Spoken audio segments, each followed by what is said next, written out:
I think what you'll find is that my back is really sore from carrying the weight of this podcast. For all 3 episodes, mate. Yeah, well done. For all 3, fucking right.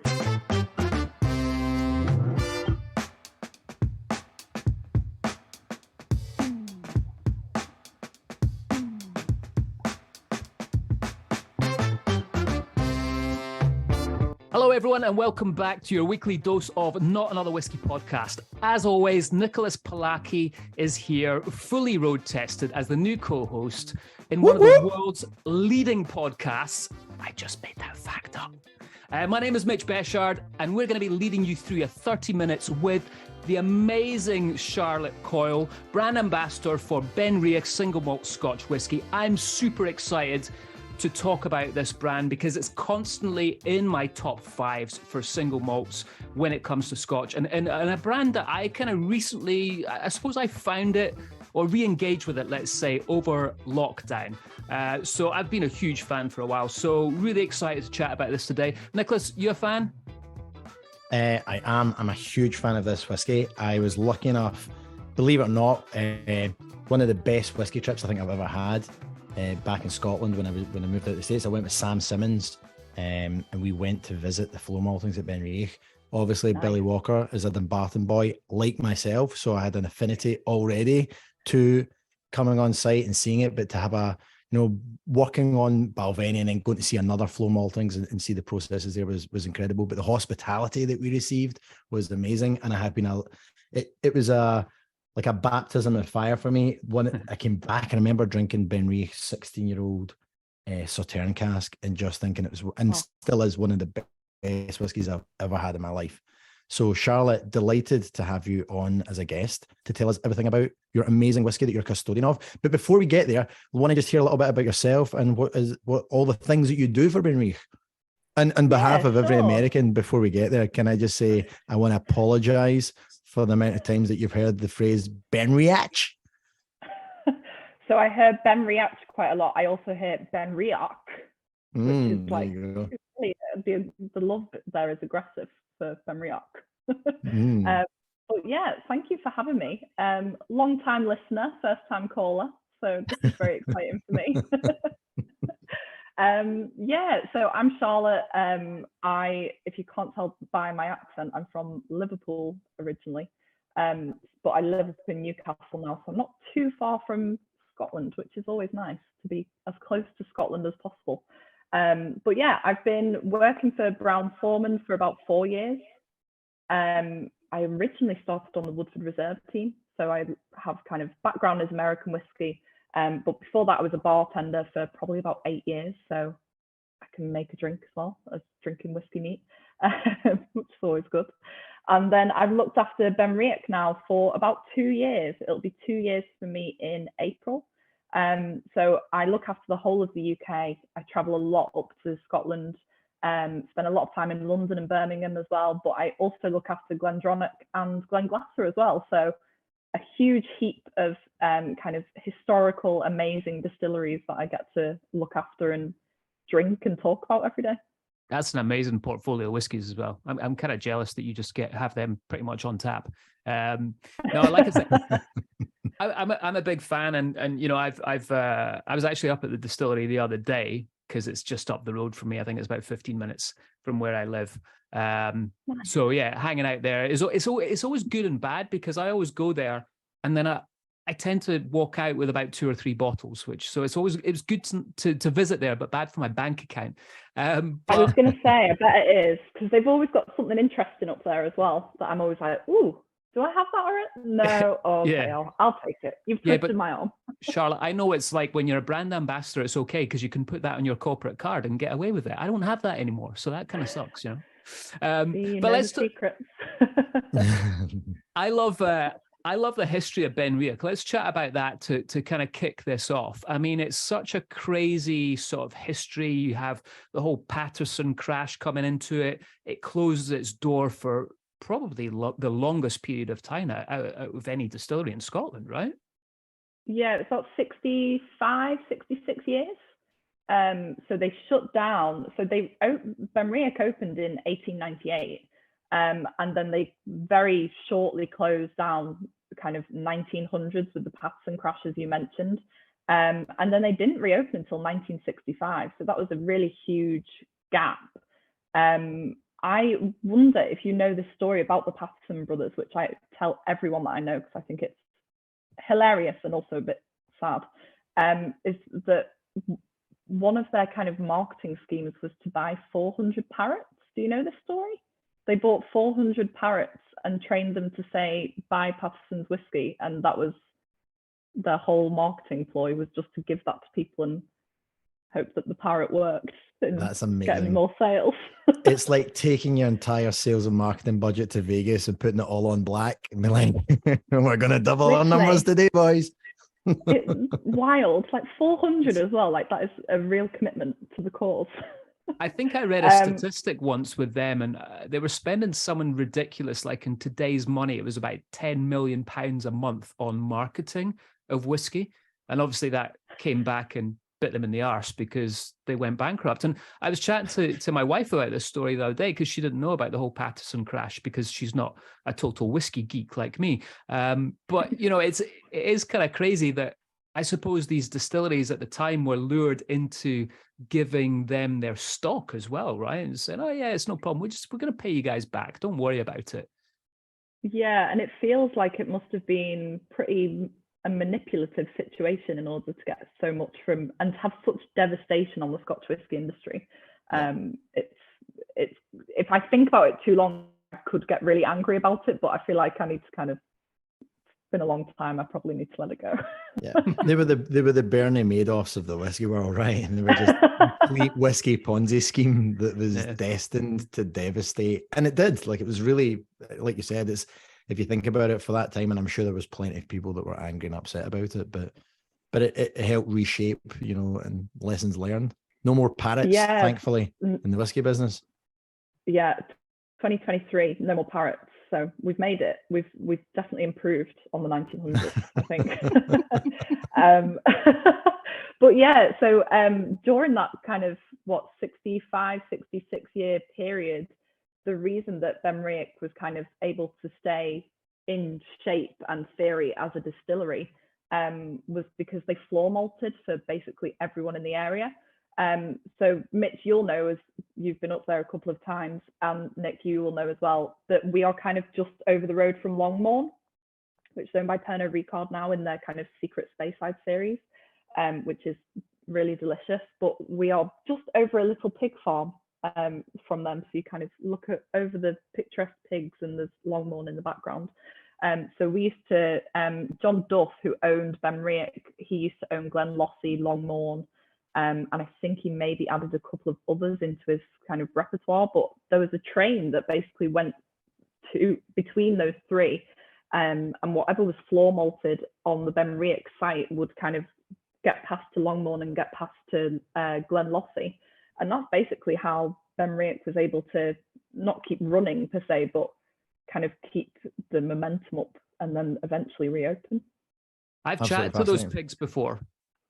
So you've chatted to them? Yeah, so you talked about the pigs last time I was up there, because I don't eat meat anymore. I tend to, like, if I see farm animals like pigs now, I tend to shout at them and go, I don't eat you anymore. That's like my thing. So I hope they were grateful. They were. They looked really grateful. They love an ally, those pigs. And there's a flip side of that. I've doubled the capacity of bacon I'm currently eating. So sorry, Mitch. You make it up for it, right? I'm offsetting it. Yeah, terribly.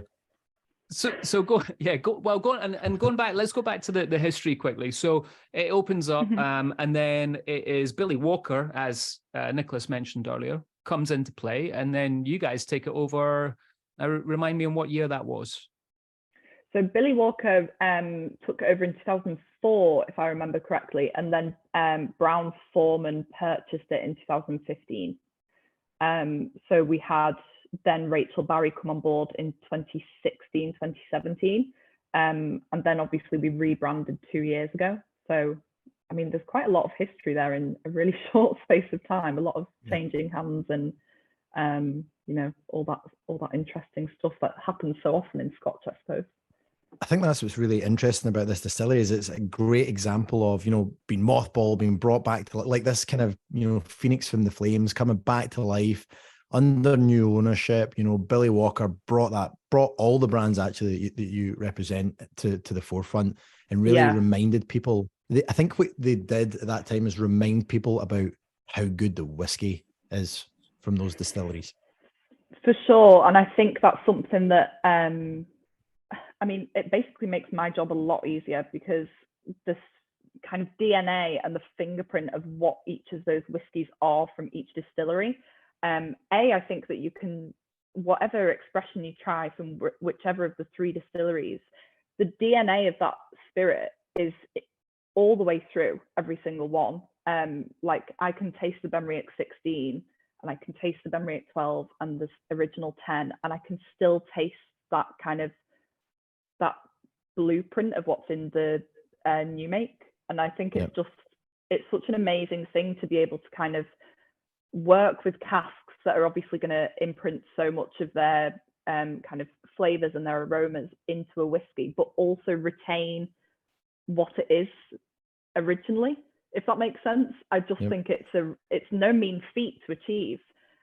So I feel very grateful that Billy Walker did that kind of all those years ago, and we've managed to keep it going with Rachel Barry's work and the rebrand, which is kind of all changed. They kind of changed all the expressions so that it was Rachel's expressions.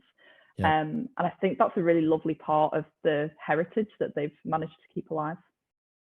And on that note, when we were looking at, I was going through some of the back catalogs of whiskies that I've had from this distillery over the years, and the almost similar to what we saw, and when we were speaking to Brendan McCarran in our last episode about, Tobermory and Lechick, creating two completely polar opposite flavor profiles under the same roof. Yeah. Benriach had that. You had this, very heavily peated run of whiskies, and then this beautiful, sweet, Speyside, classic, rich, floral, other flavor profile. Is that something now that's just completely, what's the direction you think Rachel's going to take for the brand moving forward? It's a really interesting question. I would love to kind of be able to understand the way that her brain works, but she's just on another level to me, unfortunately. But I think, I think for me, I love that they've brought back malting or started malting season, which is kind of the celebration of our floor maltings. We're in the second edition of that now, so I think that I'm looking forward to see where that goes in the future. And I think for Benriach, releasing that kind of classic unpeated whiskey next to a peated whiskey, like very similar to Tobermory, I think just seeing which directions they can go in with both of those spirits will just be a really interesting thing to watch. They have kind of, and Mitch, hopefully you'll know from your last visit if you got to kind of go into Warehouse 13 or anything, they've got some really amazing casks in there at the moment, which are, just waiting to develop. So I think that there'll be a lot more of a range of flavor coming from the distillery in future. And what about stock profile as well? Because when I was there, I mean, I don't know if I should tell this story. I think we cracked a 44-year-old cask and pulled a cask sample out of it. Like they had one, and it wasn't like coming, we want to showcase our oldest barrel. It was randomly chosen. It was picked, and they're like, let's crack it, let's give it a try. And my feeling at that time, and we're probably talking 2013, 2012, 2013 here, it was probably like, these guys have a ton of old stock, and it was banging. Like it was that perfect balance of, you still had, the distillate flavor profile was still kicking through. So I'm so passionate about this, because what you've just said was still going in this 42 and 43-year-old. The wood hadn't ran wild. It was beautifully balanced, and it could have kept going. Like, even for us drinking a 42, 43-year-old, whatever it happened to be, we were very aware that it was still had legs to run. Yeah, it is amazing. And I think I know that I keep saying that I feel very lucky to work for all three distilleries, because they really do, I think, partly through the spirit that actually comes off the still in the first place, but also the way that the team up there manage the casks, I think is a really, really important part of managing to stretch those casks and to stretch the whiskey for as long as they possibly can. I mean, I've definitely been up there, and I mean, I'm extremely nosy, so I was like trying to see what kind of old stuff is up there. And there's definitely some stuff that I think we'll see maybe in a couple of years or in, you know, the next 10 years coming from the distillery that we haven't seen before. Yeah, I think I want to get quite sort of serious here and maybe a little bit off topic from Benriach, but the diversity in the Benriach team is something that I've always admired. I mean, you know, obviously you've got yourself, you've got Rachel Barry, who you mentioned earlier on, your master blender. Whenever I go up to the visitors center there, it's predominantly females that are leading that whole experience, which again is great. You know, we're big fans on the show of seeing more females within the Scotch whiskey industry, but I think as two middle-aged white males, we're maybe a little bit blinded. We like to think that it's got better with females coming into the industry, and I think that is the case, but I'd be interested just to hear your opinion on that and how that's been for you coming into the industry. Yeah, that's a really good question, and I appreciate you asking it, to be honest. It's not often that people actually ask, really. I think it's really interesting because it's kind of, for me, there's kind of a couple of folds to it, right? So I have, my job is extremely consumer facing, and there are many times where I've been met with consumers with complete disbelief that I'm even the person who ends up standing up at the front of the room. And I've kind of learned my ways to deal with that, which is basically like, give your CV straight away. Let them know that you know a lot, kind of almost immediately.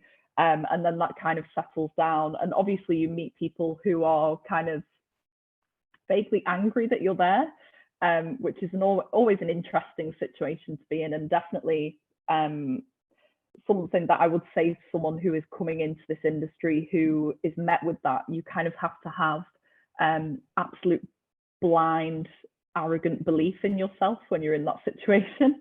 That's something Mitch knows a lot about, just to be clear. I'm right there. I'm right. If I actually got that tattooed on my arm. Yeah, you go through your CV at the start. Mitch hands out signed headshots, just to be clear. So I don't know. Who do you want me to make this out to? Mitch, I'm hoping for one of those when we finally meet in person. Just so Charlotte, it's in the post already. Don't worry. Thank God. Thank you. Been waiting. But yeah, and I think another side to it really is that there are so many women working in this industry, and I think that people are often quite surprised from a consumer point of view, or a customer point of view, or a whiskey lover's point of view. People are surprised at how many women are actually in the industry. I mean, I can name kind of a couple of master blenders, or maybe like 4 or 5 master blenders or master distillers or master tasters, kind of straight away. And a lot of those people don't seem to get the recognition.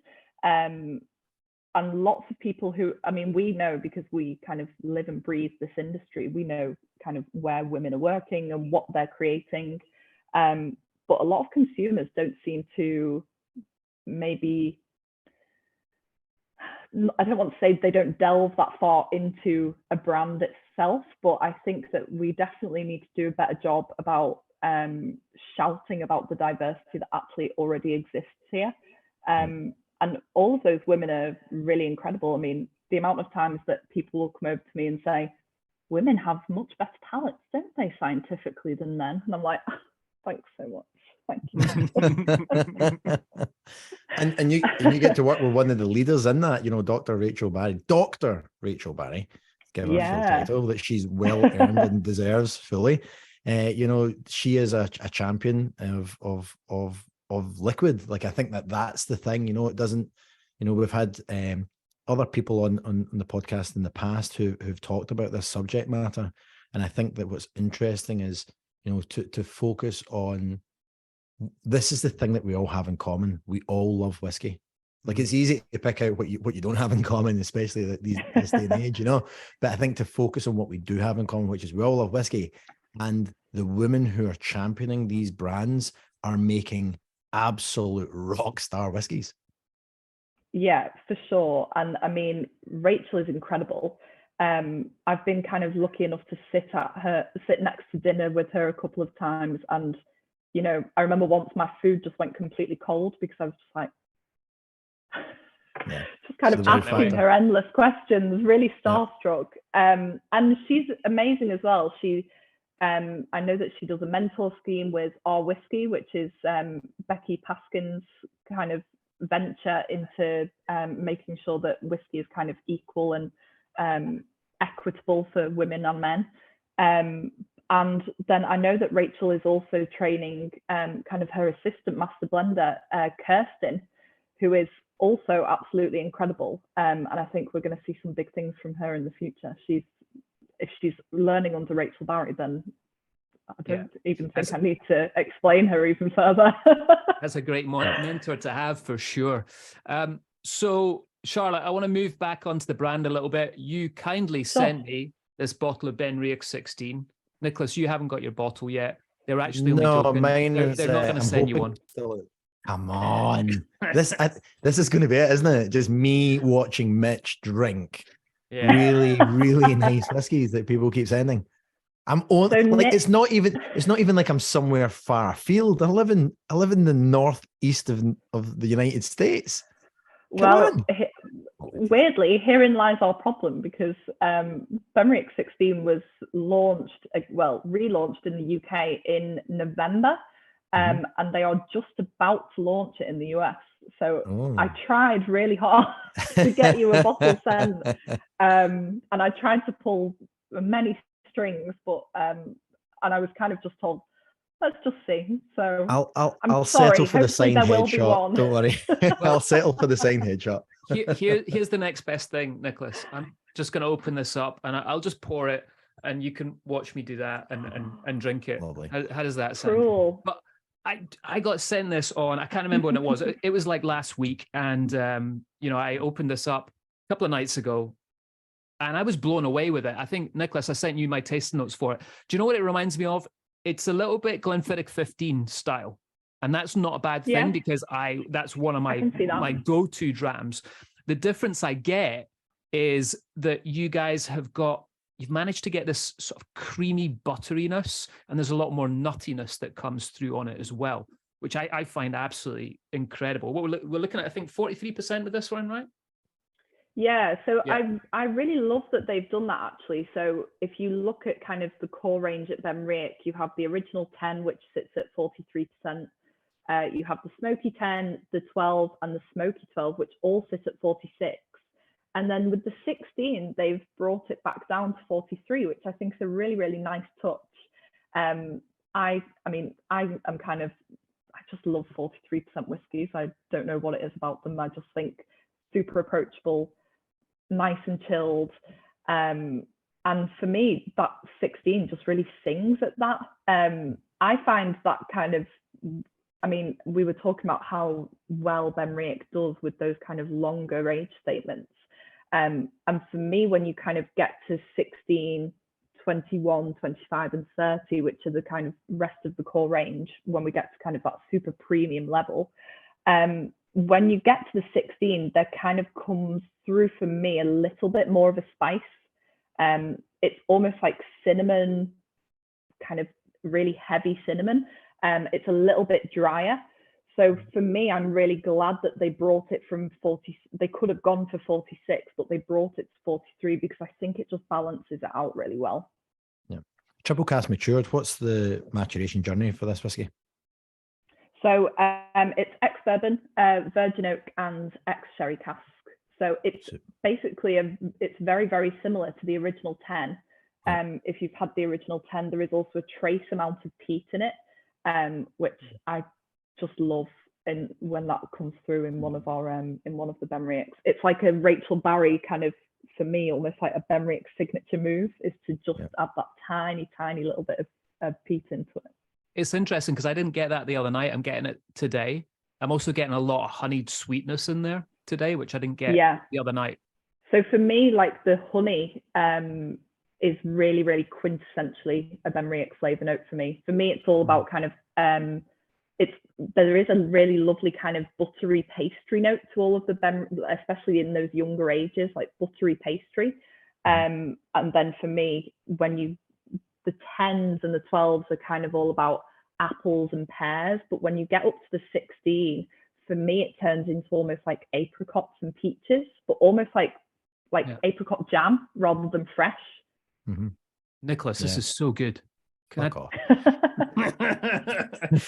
So I was going to say, actually, before you even get there, I know exactly what you're talking about, because this is the thing. Without even tasting it yet, I'll preface it by saying yet, because I know there's going to be a sample in there. It will get to you, I promise. It's almost like you were owned by an American-based company. Jesus, come on. But I put the call in. I put it in. I did my best.